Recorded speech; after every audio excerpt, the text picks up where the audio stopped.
E lá na cidade grande, aquela criança estava encontrando as dificuldades que fora buscar. Passaram-se as semanas, meses se fizeram meses, e Cristina agora já não tinha mais nem a arrogância da juventude, nem o viço da moça que começa a idade adulta. Agora era apenas mais uma que vendia o corpo, em troca de ter o que comer ou ter onde dormir naquele dia. Ela se recordava de Maria, como os filhos que se arrependem descobrem a saudade daqueles que o amaram, quando ele não entendia esse amor. Mas ela era muito altiva, muito orgulhosa para voltar para casa derrotada, sem coragem de encarar a mãe, de quem nem se despedir ela havia se despedido, nem uma linha tinha deixado. Mas o corpo cansado, o ânimo alquebrado, encontramos Maria, desfeita agora, de jovem exuberante, na prostituta mal usada, mal paga e mal considerada. Havia perdido toda a inocência, tinha agora que viver de cama em cama e já tinha perdido a conta de quantos hotéisinhos baratos ela visitara, ao contato de homens horrorosos que lhe prometiam almoço, de homens indecentes que pareciam probos na rua, mas que não tinham escrúpulo em usá-la. Ela estava assim, descendo a escadaria de um desses lugares que todos conhecemos, por vermos as tragédias que acontecem nas nossas sociedades, descabelada, desfigurada, triste. Quando chegou no saguão daquele que já deveria tê-la recebido várias vezes, olhou-se no espelho. Quem sou eu? Pensava aquela jovem Cristina. O que eu fiz? Puxa vida, será que eu não seria melhor ou não estaria mais feliz?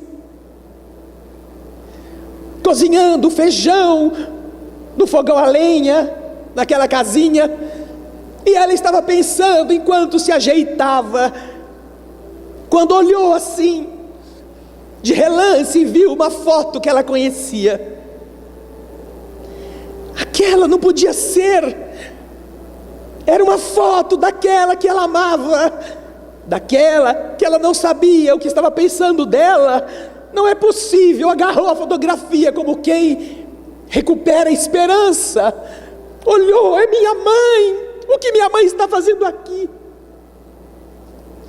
Neste hotelzinho, neste pardieiro, neste antro, como é possível que minha mãe tenha uma fotografia aqui? Começou a chorar, seus olhos encheram de água. Alguma coisa lhe dizia que aquela foto estava lá por causa dela. E então ela virou a fotografia e reconheceu a letra da mãe dela. Minha filha, estava escrito: não importa o que você fez, não importa do que você se tornou, volte para casa. Era a mensagem da sua mãe, escrita no amargor do sofrimento de um coração desditoso. Ninguém entendeu por que naquele instante a moça prorrompeu em prantos. Volte para casa, não importa o que você fez, não importa o que você tenha se tornado. E Cristina voltou para casa. voltou para o seio da sua mãe amada, não mais como uma criatura derrotada, não mais como um ser privado da esperança, marcado pela experiência dolorosa que ela mesma fora buscar. E então, dizem os Espíritos para todos nós, que Deus espalha fotografias dele por todos os caminhos por onde passamos. O Criador do universo nos mandou a criatura mais elevada que governa esta parte do universo, para nos ajudar a encontrá-lo. Nos deixa ir embora, nos deixa envolvermos-nos em situações agoniantes, sabe o que fazemos de errado, sabe que falhamos, sabe que nos desajustamos, sabe que traímos, que enganamos, que nos drogamos. O Senhor sabe de todas estas coisas, e está por todos os lados, espalhando fotografias dele, que dizem a mesma coisa que Maria dizia: meu filho, minha filha, não importa o que você tenha feito, não importa quanto tenha errado, não importa quanto tenha caído, meu filho, volte para casa. Isso pode ser entendido de muitas e muitas formas. Encontramos a fotografia de Deus no alvorecer, que vem dizer a nós que a noite e a madrugada terminam, e que toda manhã é radiosa. Encontramos a fotografia de Deus, às vezes, estendendo a mão na rua para o mendigo. Encontramos nas igrejas, nas casas de oração. Deus põe as suas fotografias por toda parte, no carinho da mãe, no carinho do pai, na atenção do amigo, na dureza das coisas que nos testam, às vezes na situação difícil que surge para nós e a gente não entende, até que depois, quando a gente percebe que graças àquela coisa dura, nós fomos impedidos de fazer uma coisa pior, e a gente percebe como Deus nos quer bem, se ocupando conosco, mesmo quando a gente estava alucinado, embrenhado pelo caminho pior. Deus espalha as suas fotografias, às vezes na dor do corpo, que nos alerta: algo não vai bem, mude de caminho, não se destrua, pare com isto. Você tem o sublime compromisso de fazer um mundo melhor.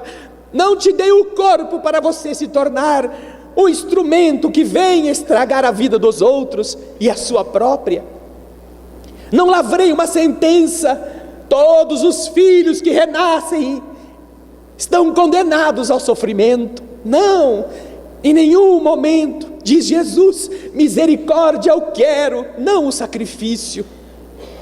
Fotografias de Deus, que às vezes a gente passa por elas e faz de conta que não as enxerga, ou até mesmo não estamos preparados para senti-la, para vivenciá-la, para deixar que ela nos fecunde. Fotografia de Deus, que um dia fez Francisco de Assis esquecer a boa vida, as garantias materiais que a maioria está procurando. Francisco as possuía, e olhando pelo telhado viu um passarinho que cantava o dia todo. Na Assis daquele tempo, cantava como se nunca conhecesse o sofrimento, e isso fez o apóstolo dos passarinhos